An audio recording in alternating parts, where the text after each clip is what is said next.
Hello friends, welcome back to the DIY Star, and today the DIY Star presents a short speech on Muharram, why do we celebrate Muharram and what is the history behind Muharram.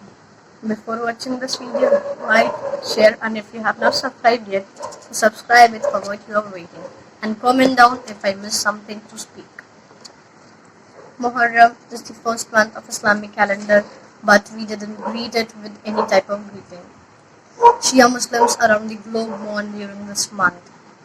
This is the month when Prophet Muhammad's grandson Imam Hussain, along with 72 companions, were being martyred in an Iraqi desert named Karbala by Yazidi army.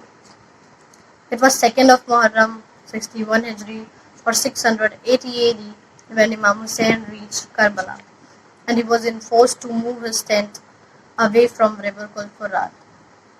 On 7th Muharram, access of water was banned to Imam Hussain by Yazid's order. And when the sunrise in the morning of 10th Muharram, Imam Hussain and his companions sacrificed their life for righteousness, for basic human rights, for Islam, which was being tormented by in the hands of Yazid, the son of Muawiyah. The surviving members of Imam Hussein's family and those of his followers were taken a captive march from Iraq to Damascus, barefooted and imprisoned there for 1 year. It was Imam Hassan, Imam Hussein's brother, who laid the foundation of Karbala. First, Muawiyah broke the peace treaty with Imam Hassan and then influenced his wife to poison him.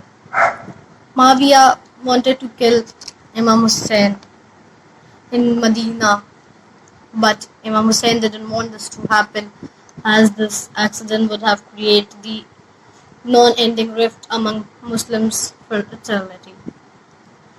So he moved from Medina, transformed Hajj to Umrah, and continued his journey till he reached Karbala. Imam Hussain has not only saved Islam from the clutches of the shaitan like Yazid, but also inspired the whole world to rise up against the oppressions, injustice, and tyrants. Thank you, friends, for listening to me and knowing about Muharram. Share it with your other friends and let them know what is Muharram. Assalam.